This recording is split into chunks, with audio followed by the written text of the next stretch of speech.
Lady doctor کے clinic میں علی شاہ مجھے لے کر گیا تھا۔ وہ ایک گائناکالوجسٹ تھی۔ جس کام کے لیے وہ مجھے وہاں لے کر گیا تھا، میرا دل زور زور سے دھڑک رہا تھا۔ اوپر سے میرے شوہر علی شاہ کی گھوری بھی مجھ پر تیز ہو رہی تھی۔ میں سمجھ نہیں پا رہی تھی کہ میں کیا کروں اور کیا نہ کروں۔ کاش کہ میں شادی کرتی ہی نہ۔ پتہ نہیں یہ شادی کرنی کیوں اتنی ضروری ہوتی ہے۔ میں تو عذاب میں پھنس چکی تھی۔ آدھے گھنٹے کے انتظار کے بعد میری باری آئی تھی۔ میں اس وقت غائب دماغ سی بیٹھی ہوئی تھی جب مسز شاہ کی آواز نرس لگانے لگی۔ میرا تو دماغ اپنی گزشتہ 6 ماہ کی زندگی کے گرد ہی گھوم رہا تھا۔ تیسری بار جب اس نے اناؤنس کیا تو مردوں کی کرسیوں سے اٹھ کر علی شاہ میرے پاس آیا، میرا ہاتھ پکڑ کر جھنجھوڑ دیا، کہنے لگا بحری ہو تم؟ کب سے وہ تمہیں کال کر رہے ہیں، تم جا کیوں نہیں رہی ہو؟ میں بری طرح سے چونکی تھی۔ میں نے کہا اچھا آ گئی میری باری؟ کہنے لگا ہاں آ گئی، چلو جاؤ۔ میں فوراً سے کھڑی ہو گئی۔ اس سے پہلے کہ میں ڈاکٹر کے کمرے میں جاتی، علی نے مجھے اپنے پاس بلایا اور میرے کان میں سرگوشی کرنے لگا۔ دیکھو، ساری بات لیڈی ڈاکٹر کو بتانا، کچھ بھی چھپانے کی ضرورت نہیں ہے، اور اس مسئلے کا جلد از جلد حل نکالنا، سمجھی نا؟ بڑا سخت لہجہ تھا اس کا۔ میں نے بہت مشکل سے ہی اپنا تھوک نگلا تھا، خود کو اندر جانے کے لیے تیار کیا۔ جیسے ہی ڈاکٹر کے کمرے کے پاس پہنچی، نرس مجھے بری طرح سے گھور رہی تھی۔ کہنے لگی کتنی آوازیں دی میں نے آپ کو، سنائی نہیں دیتا کیا؟ جلدی جائیں، ڈاکٹر کے پاس اتنا ٹائم نہیں ہوتا کہ وہ مریضوں کا انتظار کر سکیں۔ میں جلدی سے کمرے میں گئی۔ سامنے ایک ادھیڑ عمر لیڈی ڈاکٹر گلے میں اسٹیتھوسکوپ لگائے بیٹھی تھی۔ میں اس کے سامنے کرسی پر جا کر بیٹھ گئی۔ کہنے لگی جی بی بی، کیا نام ہے آپ کا؟ میں نے کہا لائبہ شاہ۔ کہنے لگی جی کہیے، کیا مسئلہ ہے؟ میں نے کہا وہ ایکچولی میری ابھی شادی ہوئی ہے۔ کہنے لگی تو پھر؟ میں نے کہا ایکچولی مجھے ڈر لگتا ہے۔ میں سمجھ نہیں پا رہی تھی کہ لفظوں کو ترتیب کیسے دینا ہے، اپنی بات سمجھاؤں کیسے، اور کہوں تو کہوں کیا۔ اب میں بار بار اپنا گلا صاف کرنے لگی۔ مجھے لگا جیسے میرے گلے میں بہت ساری گرہیں پڑ گئی ہوں، بات میری زبان پر ہی نہیں آ رہی تھی۔ دماغ میں ترتیب دیے ہوئے سارے لفظ گڈ مڈ ہو چکے تھے۔ کہنے لگی بی بی جلدی بتاؤ کیا مسئلہ ہے، پیچھے اور بھی مریض عورتوں کی لائنیں لگی ہوئی ہیں۔ میں نے کہا مجھے اپنے شوہر کے پاس جانے سے ڈر لگتا ہے۔ میں نے یہ بات منمناتے ہوئے کہی تھی۔ کہنے لگی میں سمجھی نہیں۔ میں نے کہا مجھے شوہر کے قریب آنے سے ڈر لگتا ہے۔ کہنے لگی کتنے دن ہو گئے شادی کو؟ میں نے کہا 6 ماہ۔ یہ سن کر ڈاکٹر کا چلتا ہوا پین رکا تھا۔ مجھے آنکھیں پھاڑے دیکھنے لگی۔ کہنے لگی ہوتا کیا ہے تمہارے ساتھ؟ کیا تکلیف ہوتی ہے؟ پہلے میں نے نفی میں سر ہلایا، پھر میں نے اس بات میں سر ہلایا۔ اس کے بعد جو وہ مجھ سے سوالات پوچھنے لگی، میں گم سم اسے دیکھنے لگی۔ اس نے مجھے چند میڈیسنز لکھ کر دے دی، لیکن مجھے ایسی ایسی باتیں بھی کہیں جو کہ سن کر میرا دل اور زیادہ خوف کے ہلکورے مارنے لگا۔ ابھی تو باہر میرا شوہر بیٹھا ڈاکٹر کے جوابات کا منتظر تھا، بلکہ بڑی بےتابی سے منتظر تھا۔ میں باہر آئی تو پہلے ہاتھ کے اشارے سے ہی مجھ سے پوچھنے لگا کہ ڈاکٹر نے کیا کہا۔ میں نے نظریں ہی بدل لی۔ میرے ہاتھوں میں اس وقت نمی اتری ہوئی تھی، دل بڑی زور زور سے دھڑکے جا رہا تھا۔ وہ میرے پاس آیا، کہنے لگا کیا کہا ہے ڈاکٹر نے؟ ڈاکٹر کی لکھی ہوئی پرچی میں نے اس کے ہاتھ پر رکھ دی۔ میں نے کہا یہ میڈیسن لے آنا۔ میڈیسن کھانے سے تم نارمل ہو جاؤ گی؟ بڑی بے بسی سے اس نے مجھ سے پوچھا تھا۔ اس نے کہا ٹھیک ہے، جاؤ جا کر گاڑی میں بیٹھو، میں میڈیسن لے کر آتا ہوں۔ میں ہاسپٹل سے نکل کر باہر گاڑی میں جا کر بیٹھ گئی۔ کچھ دیر بعد میڈیسن لے کر علی شاہ بھی گاڑی میں آ کر بیٹھ گیا۔ ہماری شادی کو 6 ماہ ہو چکے تھے، لیکن مجھے اپنے شوہر کے قریب آنے سے بہت ڈر لگتا تھا۔ شاید اس کی وجہ یہ تھی کہ میری شادی کم عمری میں ہوئی تھی، اور دوسرا یہ کہ میں اپنے گھر میں چھوٹی تھی۔ مجھ سے چھوٹی بس ایک ہی بہن تھی، لیکن مجھ میں لا ابالی پن اور بچپنا بہت زیادہ تھا، اس لیے میرا دھیان اپنے بڑوں کی نسبت چھوٹوں کے ساتھ کھیلنے کو کرتا تھا، اور شادی کی باتوں کے متعلق میرا کوئی دماغ نہیں تھا۔ لیکن ایسے ہنستے کھیلتے کب میں بڑی ہوئی، کب تعلیمی سلسلہ ختم ہوا، کب میرا رشتہ آیا، پتہ ہی نہیں چلا۔ علی شاہ سے میرا رشتہ بھی طے ہو گیا۔ میں بہت لاؤبالی قسم کی تھی۔ میرے ذہن میں شادی کے متعلق بس اتنا ہی تھا کہ اچھے سے فینسی جوڑے پہننے پڑیں گے، مہمان دعوت کریں گے، اور مجھے کوئی بھی کام نہیں کرنا پڑے گا. میرے ناز نخرے اٹھائے جائیں گے. بس اس سے آگے مجھے کچھ معلوم نہیں تھا، کیونکہ میں نے کبھی ان باتوں میں دلچسپی ہی نہیں لی تھی. شادی کی رات میری بہن نے بس مجھے اتنا کہا تھا کہ تمہارا شوہر تمہیں کچھ بھی کہے تم اس سے انکار مت کرنا. میں نے کہا ٹھیک ہے، مجھے کیا ضرورت پڑی ہے کہ میں اسے انکار کرتی رہوں. رخصتی سے پہلے اپنے بھتیجے کے سر پر 2 تھپڑ لگا کر میں نے اس کی جیب میں سے ساری ٹافیاں اور چاکلیٹس نکال کے اپنے پرس میں رکھ لی تھی. میں نے کہا تمہیں پیسے اس لیے نہیں دیے تھے کہ ساری چیزیں تم اپنی جیب میں ٹھونس کر بھاگ جاؤ. یہ مت سمجھنا کہ میری شادی ہو گئی ہے تو شادی کی رات میں تمہیں کچھ کہہ نہیں سکتی. ہال میں جانے سے پہلے میں نے اس کی اچھی خبر لی تھی. اپنے بھتیجے کی ساری ٹافیاں چاکلیٹس میں نے اپنے چھوٹے سے فینسی پرس میں ڈال لی تھی، جو مجھے بھابھی نے اس لیے پکڑایا تھا کہ اگر کوئی سلامی میں پیسے دے تو رکھ لینا. بہرحال ہال میں بیٹھ کر میں نے شرمانے کی زحمت نہیں کی تھی، بلکہ دیدے پھاڑے پھاڑے میں سب عورتوں کے فیشن دیکھ رہی تھی. 2-4 بار میری ماں نے مجھے گھرکا بھی تھا. کہنے لگی دلہن ہو، نظریں جھکا کے بیٹھی رہو. میں نے کہا ماں اپنی شادی تو مجھے انجوائے کرنے دیں. بہرحال بارات آئی، نکاح ہوا اور پھر رخصتی بھی ہو گئی. جب میں رخصت ہو کر اپنے سسرال پہنچی تو میری نند نے ہی مجھے علی شاہ کے کمرے میں بٹھا دیا. کچھ دیر بعد میرے کمرے میں وہ داخل ہوا. میں نے اتنی دیر میں پرس میں سے ٹافی نکالی، منہ میں ڈالی تو مجھے لگا کہ ابھی اسے آنے میں وقت لگے گا، کیونکہ اکثر شادیوں میں دوست یار دلہے کو باہر روک کر بیٹھ جاتے ہیں. میں نے سوچا جب تک وہ نہیں آتا میں ٹافیاں کھا لیتی ہوں. میں نے 2 ٹافیاں اکٹھی منہ میں ڈالی ہی تھیں کہ کمرے کا دروازہ کھلا اور سامنے علی شاہ کھڑا تھا. مجھے دیکھ کر مسکرا رہا تھا. اب ایسی سچویشن میں میں تھوک بھی نہیں سکتی تھی، نہ ہی فٹافٹ منہ چلا کر کھا سکتی تھی. سوچ رہی تھی کہ ان ٹافیوں کو ثابت اندر نگل جاؤں یا باہر اگل دوں. اسے دیکھ کر میں بہت پریشان ہوئی. اس نے کمرے کا دروازہ بند کیا. کافی سنجیدہ قسم کا انسان لگ رہا تھا. اپنی شیروانی اتاری، الماری کا پٹ کھول کر ہینگر نکال کر اپنی شیروانی بڑے سلیقے اور طریقے سے ہینگر پر لٹکا کر الماری کے اندر رکھ دی. پھر ایک گہری سانس لی، اپنی قمیض کے اوپر کے 2 بٹن کھولے. کہنے لگا ایک تو گرمی میں شادی کرنا بھی عذاب ہے. اس کے بعد وہ میرے پاس بیٹھ گیا. میں نے اپنے دونوں گالوں میں ٹافیاں پھنسا رکھی تھیں، اس لیے کچھ عجیب سا ہو گیا تھا. اس نے پہلے تو ایک سرسری سی نظر مجھ پر ڈالی، لیکن پھر بڑے غور سے مجھے دیکھنے لگا. میرے دونوں گال کچھ پھولے پھولے سے تھے. کہنے لگا تمہارے منہ کو کیا ہوا ہے؟ میں نے نفی میں سر ہلایا. منہ میں ٹافیاں بھری ہوئی تھیں، اس لیے بول تو نہیں سکتی تھی. کہنے لگا تمہارے منہ میں کچھ ہے؟ میں نے کہا ہاں ٹافیاں. یہ سن کر اس نے حیرت سے گلا پھاڑ کر بولا واٹ، تم ٹافی کھا رہی ہو؟ میں نے اس بات میں سر ہلایا. پھر اپنا پرس کھول کر اسے ٹافیاں اور چاکلیٹس دکھانے لگی. اس نے بڑے تعصب سے دیکھا. کہنے لگا نہیں، تم ہی کھاؤ تو بہتر ہے، اور ذرا جلدی کھاؤ. سارے موڈ کا بیڑا غرق کر کے رکھ دیا. اپنی شادی پر بھی کیا کوئی ٹافیاں کھاتا ہے؟ میں نے جلدی جلدی منہ چلا کر ٹافیاں ختم کی. اس نے میرا پرس پکڑا، اسے بند کیا اور سامنے ٹیبل پر رکھ دیا. پھر ایک گہری سانس لے کر میرے سامنے بیٹھ گیا. اپنی جیب سے ایک ڈبیا نکالی، اس کے اندر سے ایک سونے کا بڑا خوبصورت کنگن نکالا اور میری طرف اپنا ہاتھ بڑھا دیا. میں نے اپنا ہاتھ اس کے ہاتھ میں رکھ دیا. بڑے پیار سے اس نے مجھے رونمائی کا وہ کنگن پہنایا تھا. کہنے لگا اسے ہمیشہ اپنے ہاتھ میں رکھنا. میں نے کہا ٹھیک ہے. میں بڑی اشتیاق بھری نظروں سے اس کنگن کو دیکھ رہی تھی جب علی نے میری تعریف شروع کی. یہاں تک تو سب کچھ ٹھیک تھا، لیکن جب اس نے میرے قریب ہو کر میرے ماتھے پر لگا جھومر اتارتے ہوئے ایک گستاخی کی تو میری جان نکلی تھی. میں فوراً سے پیچھے ہٹی اور اسے بھی پیچھے دھکا دیا. وہ حیران ہو کر مجھے دیکھنے لگا. کہنے لگا یہ کیا بدتمیزی ہے لائبہ؟ میں نے کہا تمہیں شرم نہیں آتی میرے ساتھ یہ سب کرتے ہوئے؟ میری بات سن کر وہ حیران ہوا. کہنے لگا بیوی کے ساتھ تو سب کچھ جائز ہوتا ہے، تمہارے ساتھ بھی شرم کروں گا تو پھر یہ سب کس کے ساتھ کروں گا؟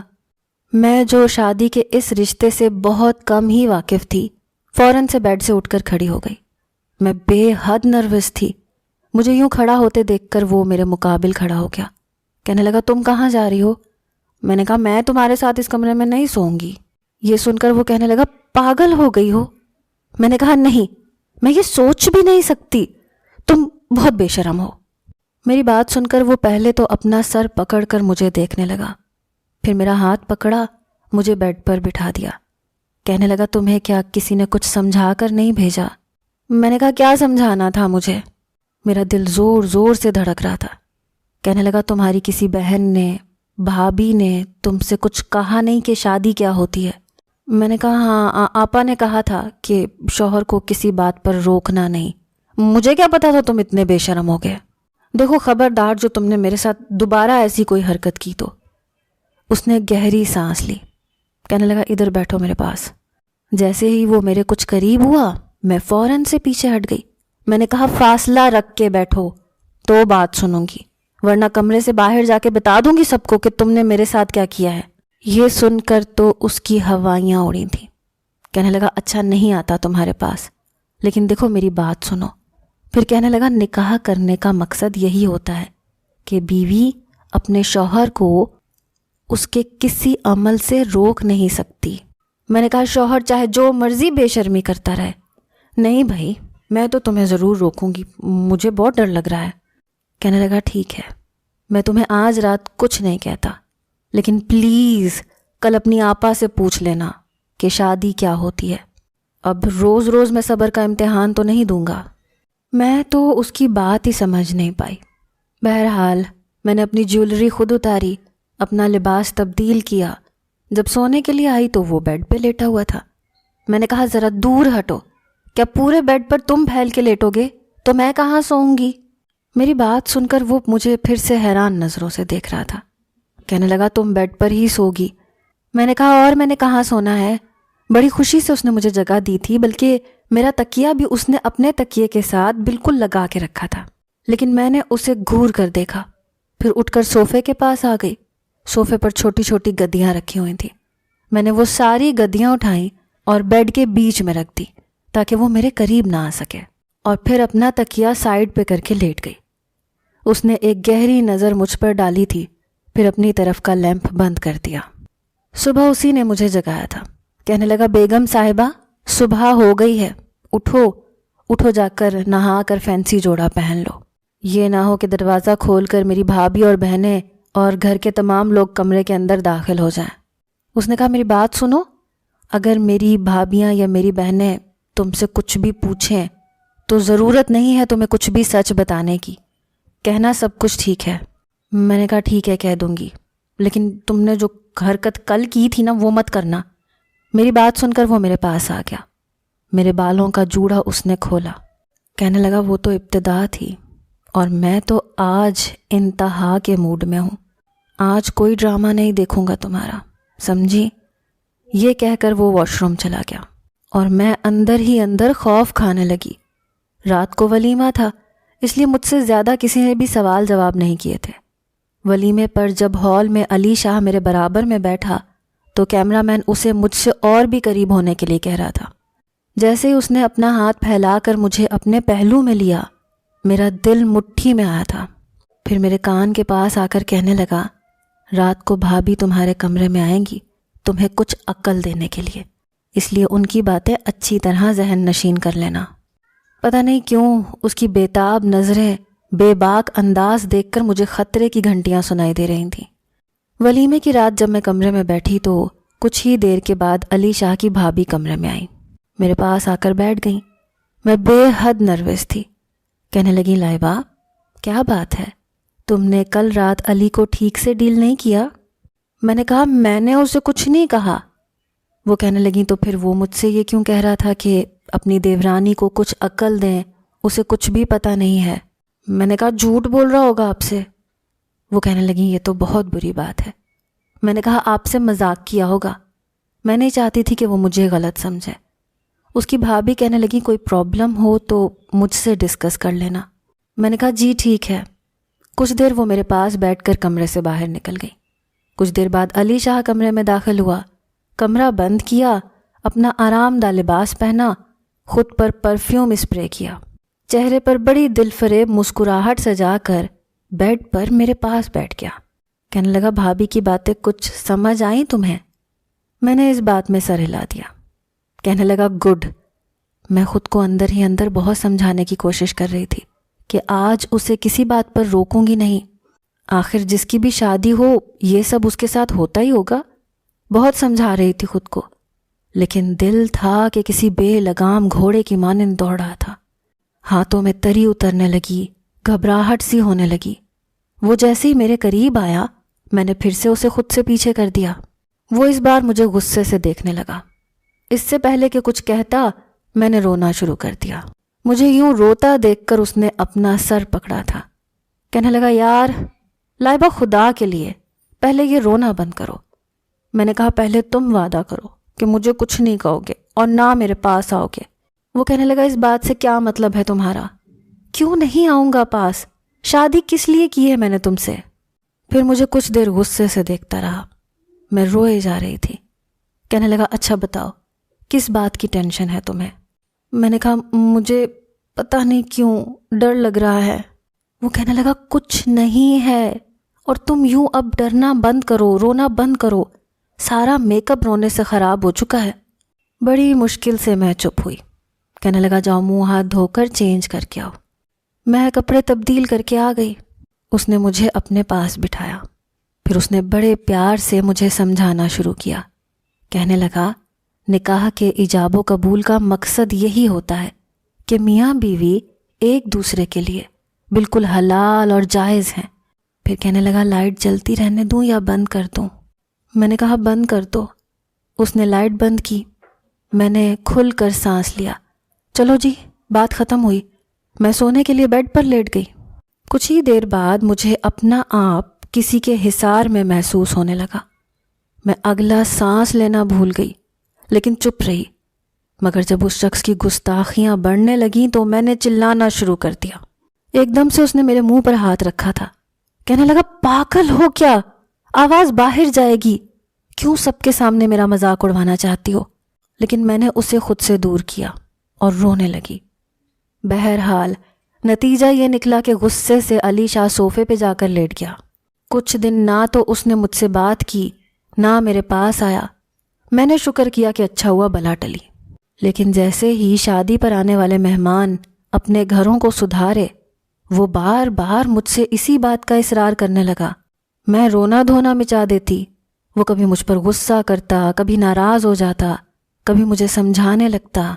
اب یہ بھی نہیں تھا کہ میں کوشش نہیں کرتی تھی. بہت کوشش کرتی تھی کہ میں یہ رشتہ نبھا سکوں، لیکن میرے اختیار میں نہیں تھا. جیسے ہی شام کے اندھیرے گہرے ہونے لگتے میرے دل کی رفتار بڑھنے لگتی کہ اب کچھ ہی دیر میں علی اپنے آفس سے واپس آ جائے گا. پھر سب مل کر کھانا کھائیں گے اور اس کے بعد کچھ ہی دیر تک سب اپنے کمروں میں چلے جائیں گے اور علی بھی کمرے میں آئے گا. یہ سوچ میرے اندر ہی اندر جان نکالتی رہتی تھی. اور آج تو وہ آفس جانے سے پہلے مجھے لاسٹ وارننگ دے کر گیا تھا. کہنے لگا لائبہ اگر آج تم بے ہوش بھی ہو گئیں تب بھی ہوش میں آنے کے بعد میں تم سے اپنا حق وصول ضرور کروں گا. میں بے حد پریشان تھی. میری جٹھانی کہنے لگی لائبہ تم ایسا کرو تم روٹی بنا لو. میں روٹیاں بنانے لگی لیکن دھیان اسی طرف تھا کہ علی آج بہت غصے میں تھا. میرے آنسو آج اس پر اثر نہیں کریں گے. میری جان نکلی جا رہی تھی. سب لوگ اپنے اپنے کاموں سے لوٹ آئے. علی ابھی بھی غصے میں تھا. کھانا بھی اس نے ٹھیک سے نہیں کھایا. جلدی سے کھایا اور کمرے میں بھی جلدی چلا گیا. میں جان بوجھ کر اپنی جٹھانی کے پاس بیٹھی ادھر ادھر کی باتیں کرتی رہی تاکہ وقت گزر جائے اور جب میں کمرے میں جاؤں تو علی سو چکا ہو. رات کے 1 بجے تک میں کمرے میں نہیں گئی. سب اپنے اپنے کمروں میں جا کر سو گئے لیکن میں صحن میں ٹہل رہی تھی. 1 بجے جب میں کمرے میں گئی تو لائٹ آف تھی. علی سو چکا تھا. میں نے شکر کیا اور بیڈ کی دوسری جانب جا کر لیٹ گئی. جیسے ہی میں نے آنکھیں بند کیں کسی کی سانسوں کی گرماہٹ محسوس کر کے میری آنکھیں کھلی تھیں. وہ میرے بے حد قریب تھا. مجھے اور کچھ نہیں سوجھی.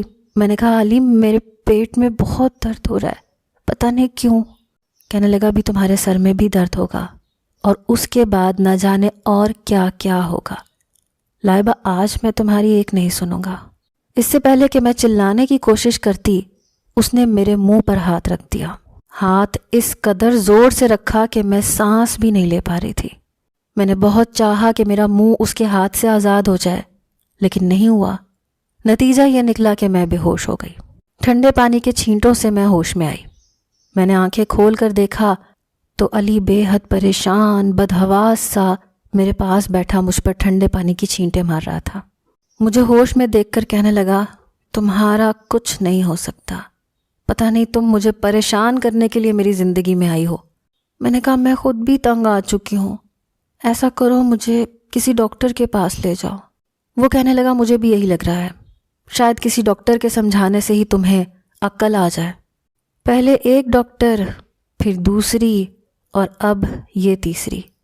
وہ مجھے میڈیسن لکھ کر دے دیتی تھیں، میں کھاتی رہتی تھی۔ 6 ماہ میں امید کرتی رہی، لیکن میرا خوف رتی برابر بھی کم نہیں ہوا۔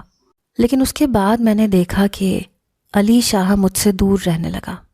اب میرے پاس آنے کی کوشش بھی نہیں کرتا تھا اور مجھ سے بات بھی نہیں کرتا تھا۔ مجھے دیکھ کر چہرے پر بل ڈال لیتا۔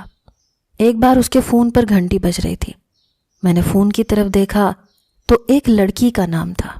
جیسے ہی میں فون اٹھانے لگی وہ تیزی سے فون کے پاس آیا اور فون اٹھا لیا، اور پھر فون پر بات کرتے ہوئے کمرے سے باہر نکل گیا۔ یہ دیکھ کر میرے کچھ ہوش اڑے تھے۔ جو بھی تھا، جیسے بھی تھا، 6 ماہ ہو گئے تھے ہماری شادی کو۔ بے شک ہمارے بیچ کوئی رشتہ قائم نہیں ہو پایا تھا، اور وہ میرے ڈر اور خوف کی وجہ سے تھا۔ مجھے لگتا تھا کہ وہ میرے پاس آئے گا تو میں مر جاؤں گی۔ شاید مجھے کوئی فوبیا کی بیماری لگ گئی تھی۔ میں بے حد پریشان تھی۔ اپنے اس مرض کا میرے پاس کوئی علاج نہ تھا، اور میرے اس مرض سے میرا شوہر مجھ سے دور ہونے لگا تھا۔ علی کو میری کوئی پرواہ نہیں ہوتی تھی، میری طرف دیکھتا تک نہیں تھا۔ میں تو مزید پریشانی میں مبتلا ہو چکی تھی۔ اب وہ رات دیر تک کمرے میں نہیں آتا تھا۔ صحن میں ہنس ہنس کر نہ جانے کس سے باتیں کرتا تھا۔ یقیناً کوئی لڑکی ہی ہو سکتی تھی۔ میرا گھر میرے ہاتھوں سے برباد ہو رہا تھا، لیکن میرا خوف کم ہونے کا نام نہیں لے رہا تھا۔ ابھی بھی مجھے یہ لگنے لگتا تھا کہ شاید میرے خوف کی وجہ سے علی مجھے چھوڑ دے گا، مجھے نہیں اپنائے گا۔ مرد کا کیا ہے، اسے تو پھر سے خوبصورت اور کنواری لڑکی مل جائے گی، لیکن مسئلہ تو عورت کے ساتھ ہوتا ہے۔ جب 1 مہینہ ایسے ہی گزر گیا اور علی کی وہی روٹین رہی تو میرا صبر بھی جواب دے گیا۔ میں نے علی سے کہا، تم کس سے باتیں کرتے ہو؟ کہنے لگا، میں کسی سے بھی کرتا ہوں، تمہیں کیا تکلیف ہے؟ اپنے کام سے کام رکھو۔ میں اپنے گھر میں برداشت کر رہا ہوں، تمہیں یہی بہت بڑی بات ہے۔ میں نے کہا، یہ میرے بس میں نہیں ہے۔ تو ٹھیک ہے، میں نے اس بات کو تسلیم کر لیا ہے کہ تمہارے بس کی بات نہیں ہے، لیکن سچ یہ ہے کہ مجھے محبت چاہیے۔ ساری زندگی تشنگی میں نہیں گزار سکتا میں، اور پھر دوسری شادی کے لیے ہمارے دین نے ہمیں اجازت دے رکھی ہے۔ یہ سن کر میرے ہوش اڑنے لگے، میری آنکھوں سے موٹے موٹے آنسو بہنے لگے۔ میں نے کہا، ٹھیک ہے، تم دوسری شادی کرو گے؟ کہنے لگا، مجبوری ہے، کرنی پڑے گی۔ دیکھو، میں تمہارے ساتھ زبردستی نہیں کر سکتا، یہ میرے مزاج کے خلاف ہے۔ تم بہت شور مچاتی ہو، تم کوشش ہی نہیں کرتی کہ ہمارے بیچ میں سب کچھ ٹھیک ہو جائے۔ دیکھو، میں ایک مرد ہوں، اپنے جذبات کو دبا نہیں سکتا۔ میں نے کہا، میں نے بہت کوشش کی ہے، میں سچ کہہ رہی ہوں۔ کہنے لگا، ہاں، میں نے کبھی انکار نہیں کیا، لیکن تمہارے بس میں نہیں ہے نا، اس لیے میں تمہیں مجبور نہیں کر رہا۔ لیکن یہ سچ ہے، میں اب شادی کے بغیر نہیں رہ سکتا۔ مجھے ایک بیوی چاہیے، اس کی سنگت چاہیے، اس کی محبت چاہیے، جو تم مجھے نہیں دے سکتی کیونکہ تمہارے بس میں نہیں ہے۔ تم بے فکر رہو، میں تمہیں اپنے نکاح میں رکھوں گا، تمہیں ایک کمرہ الگ سے ملے گا، وہاں تم سکون سے رہ سکتی ہو، تمہاری ساری ضرورتیں پوری کروں گا۔ لیکن دیکھو نا، میرے بارے میں بھی سوچو، میرا بھی تو کوئی قصور نہیں ہے نا، میں ساری زندگی یوں ہی تو نہیں گزار سکتا، مجھے بیوی بھی چاہیے اور اولاد بھی چاہیے۔ پھر کہنے لگا، سارا میری بہت اچھی کولیگ ہے، بہت اچھی لڑکی ہے، بس غریب گھرانے کی ہے، اور غربت کی وجہ سے اس کے والدین جہیز نہیں دے سکتے، اس وجہ سے اس کا کہیں رشتہ نہیں ہو رہا، لیکن میرے پاس سب کچھ ہے، اس لیے میں سارا سے نکاح کر لوں گا۔ یہ سننا تھا کہ میری جان نکلی تھی۔ وہ بہت سنجیدگی سے کہہ رہا تھا۔ اس کے فون پر پھر سے بیل ہونے لگی۔ اس نے فون اٹھایا، کہنے لگا، جانے من، بس 2 منٹ۔ یہ کہہ کر وہ کمرے سے باہر نکل گیا۔ صحن میں جا کر ہنستے ہوئے باتیں کرنے لگا۔ میں اپنا سر پکڑ کر بیٹھ گئی۔ یہ تو میں نے خواب میں بھی نہیں سوچا تھا۔ انہی دنوں میری چھوٹی بہن کی شادی ہوئی، وہ میکے آئی ہوئی تھی، مجھے بھی بلا رہے تھے۔ میں نے علی سے کہا میں بس ایک دن کے لیے میکے جانا چاہتی ہوں۔ کہنے لگا شوق سے جاؤ، بے شک چاہے جتنے دن رہ کر آؤ، مجھے کوئی فرق نہیں پڑتا۔ اس کی بات سن کر میں کلس کر رہ گئی۔ میں نے کہا آپ مجھے مس نہیں کریں گے؟ کہنے لگا مس کس بات پر کروں گا؟ میں نے تو تمہاری قربت کو کبھی محسوس ہی نہیں کیا جو تمہارے دور جانے سے مجھے فرق پڑے۔ جب چاہے جاؤ، جب چاہے آؤ، بلکہ اچھا ہے تم جاؤ گی تو میں اپنے کمرے میں سکون سے سارا سے باتیں کر سکوں گا۔ اس کی باتیں میرا جی جلانے لگتی ہیں۔ یقین جانو رات کو وہ سونے نہیں دیتی، ایسی باتیں کرتی ہے مجھ سے۔ میں نے کہا ایسا بھی کیا کہتی ہے؟ میرے قریب آ کر کہنے لگا جو تم مجھ سے نہیں کہتی، جو تمہیں بدتمیزی لگتی ہے، بے شرمی لگتی ہے، وہی باتیں کرتی ہے وہ مجھ سے۔ میں نے کہا آپ کو شرم نہیں آتی ایک غیر عورت سے ایسی باتیں سنتے ہوئے؟ کہنے لگا جب بیوی نہیں کرے گی تو پھر دوسروں سے تو باتیں سننے پڑیں گی نا، کیا کروں اب؟ ویسے بھی میں بہت جلد اس سے نکاح کرنے والا ہوں، اس کے بغیر رہا نہیں جاتا مجھ سے۔ میں نے اپنی آنکھوں سے آنسو بہنے دیے، اپنا سامان باندھ کر میکے چلی آئی۔ میری چھوٹی بہن کے چہرے پر خوشیوں کے عجیب سے رنگ تھے۔ وہ اتنی خوش تھی کہ جس کی کوئی حد نہیں۔ اس کا چہرہ، اس کا ہر انداز اس کی خوشی کا منہ بولتا ثبوت تھا۔ وہ میرے پاس بیٹھ کر باتیں کرنے لگی، کہنے لگی آپ بھی فہد بہت اچھے ہیں، مجھ سے یہ باتیں کرتے ہیں، مجھے یہ کہتے ہیں، بہت محبت کرتے ہیں۔ پھر اپنی ہنی مون کی تصویریں دکھانے لگی جن میں وہ اپنے شوہر کے ساتھ تھی، باتیں کر رہی تھی، ایک ساتھ لگ کر کھڑی تھی۔ اس کے شوہر نے ہاتھ پھیلا کر اس کو اپنے پہلو سے لگا رکھا تھا۔ میں نے کہا تمہیں کبھی اپنے شوہر سے ڈر نہیں لگا؟ کبھی اس رشتے سے خوف نہیں آیا؟ کہنے لگی کیسا ڈر؟ کون سا خوف؟ یہ ایک فطری سا رشتہ ہے۔ ہاں شروع میں مشکلات پیش آتی ہیں، لیکن عورت کو کیوں صبر کا پیکر کہا جاتا ہے؟ اور مشکل کے بعد تو ویسے بھی آسانی ہے، بلکہ خوشیاں ہیں۔ آپ کو میں بتا نہیں سکتی میں کس قدر خوش ہوں۔ ابھی میں ایک دن کے لیے کیا آئی ہوں، فہد نے مجھے 10 فون کر دیے۔ کہتا ہے تمہارے بغیر نیند نہیں آتی، کمرہ خالی لگ رہا ہے، کچھ بھی اچھا نہیں لگتا، وہ تو صبح مجھے لینے آ جائیں گے۔ اس کی بات سن کر مجھے اپنا آپ بہت ہی چھوٹا سا لگنے لگا۔ میں نے خود سے علی کو فون کیا، لیکن فون انگیج تھا۔ اگلے روز میں خود ہی اپنے گھر چلی گئی۔ علی مجھے اچانک سے دیکھ کر کہنے لگا تم اتنی جلدی کیوں واپس آ گئی؟ تھوڑے دن رہ لیتی نا وہاں پر۔ میں نے کہا مجھے نہیں رہنا وہاں۔ بڑے غصے سے یہ کہتے ہوئے میں اپنے کمرے میں آ گئی۔ علی آفس جا چکا تھا۔ رات کو جب وہ آیا تو میں نے بہت خوبصورت سا لباس پہن رکھا تھا، تیار بھی ہوئی تھی، بال بھی کھلے چھوڑ رکھے تھے، ورنہ اس کو دیکھتے ہی میں خود کو سادہ سا بنا لیتی تھی۔ کبھی کبھی تو سر باندھ کے بیٹھ جاتی تھی تاکہ وہ میرے پاس ہی نہ آئے۔ لیکن بات دوسری عورت کی تھی، میں کسی بھی دوسری عورت کو برداشت نہیں کر سکتی تھی، اسی لیے سوچ چکی تھی کہ باقی کی ہر تکلیف سہ لوں گی۔ رات کو جب علی کمرے میں آیا تو مجھے دیکھ کر حیران ہوا۔ فون پر بات کرتا ہوا وہ اندر داخل ہوا تھا، لیکن مجھے دیکھ کر شاید وہ بات کرنا بھول گیا تھا۔ کہنے لگا میں کچھ دیر بعد کال کرتا ہوں۔ یہ کہہ کر اس نے فون بند کر دیا۔ مجھے کہنے لگا کیا بات ہے، تیار کیوں ہو، کہیں جا رہی ہو؟ میں اپنے دونوں بازو اس کے گلے میں مائل کر کے اس کے ساتھ لگ گئی۔ اس سے پہلے کہ میں اس سے کچھ کہتی، اس نے فوراً سے میرے ہاتھ اپنے گلے سے پیچھے کیے، خود بھی مجھ سے پیچھے ہٹ گیا۔ مجھے حیرت کا جھٹکا لگا تھا، وہ تو میری قربت کا متمنی رہتا تھا، پھر مجھے خود سے دور کیسے کر سکتا تھا؟ میں نے کہا کیا اب میں اتنی بری لگنے لگی ہوں کہ پیچھے جھٹک دیتے ہو؟ کہنے لگا یہ بات نہیں ہے، دیکھو نا یار، میں بھی انسان ہوں، فرشتہ تو نہیں ہوں نا۔ تم اتنے قریب آؤ گی اور وہ بھی اس روپ میں، تو میں کوئی نہ کوئی گستاخی کرنے سے باز نہیں آؤں گا، پھر تم کہو گی کہ میں بے شرم ہوں، بدتمیز ہوں۔ میں نے کہا میں کچھ نہیں کہوں گی، بس مجھے اپنا لو۔ اپنی آواز کی نمی کو میں بمشکل کنٹرول کر رہی تھی کیونکہ ہو نہیں رہی تھی۔ کہنے لگا نہیں اپنا سکتا، تمہیں ڈر لگے گا۔ میں نے کہا میں سہ لوں گی۔ کہنے لگا سوچ لو پھر تم چلانے لگتی ہو، میرے گھر والے میرا مذاق اڑائیں گے۔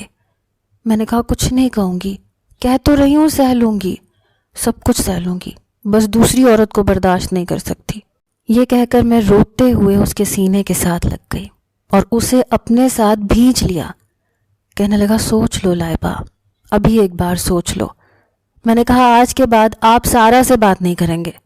کہنے لگا سارا والی باتیں تم کرنا شروع کر دو، میں اس سے بات کرنا چھوڑ دوں گا۔ میں نے کہا کہ وعدہ کریں مجھ سے۔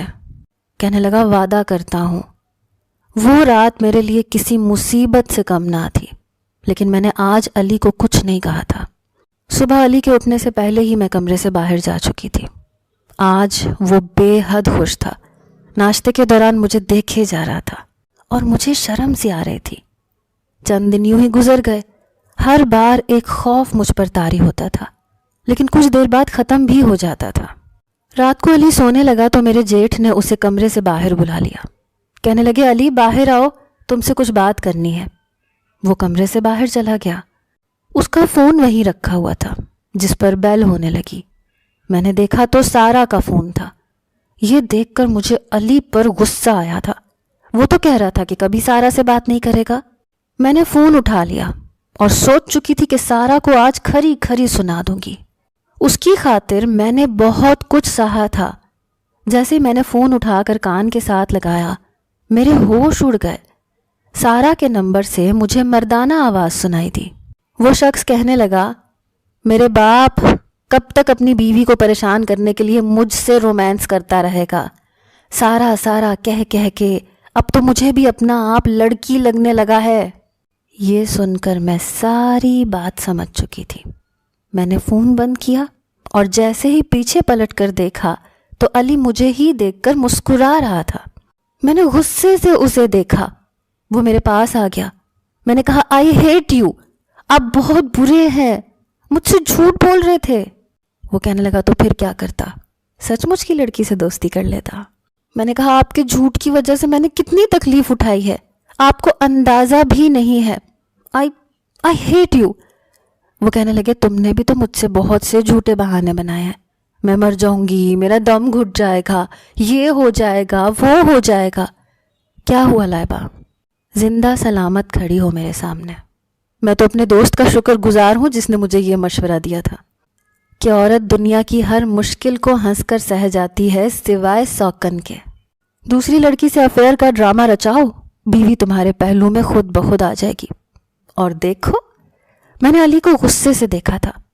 وہ مجھے اپنے حصار میں لے کر شوخ ہونے کی کوشش کرنے لگا۔ میں نے کہا چھوڑے مجھے، آپ جھوٹے ہیں، مجھے نفرت ہے آپ سے۔ کہنے لگا کل تک تو بڑی محبت جتا رہی تھی کہ علی میں مر جاؤں گی آپ کے بغیر، پلیز میرے علاوہ کسی کے بارے میں سوچنا بھی مت۔ وہ مجھے میری ہی باتیں یاد دلا رہا تھا جو میں نے اس لیے کی تھی تاکہ وہ سارا کو چھوڑ دے۔ کہنے لگا اگر چاہتی ہو کہ میں سچ مچ کسی سارا کو اپنی زندگی میں نہ لے کر آؤں تو ایسی ہی محبت کرتی رہنا مجھ سے، ورنہ۔ یہ سننا تھا کہ میں نے اس کے سینے پر مکے برسانے شروع کر دیا۔ میں نے کہا نام بھی مت لینا کسی لڑکی کا، سمجھے؟ یہ کہہ کر میں اس کے ساتھ لگ گئی۔ کمرے میں اب علی کے ہنسنے کی آوازیں گونج رہی تھیں۔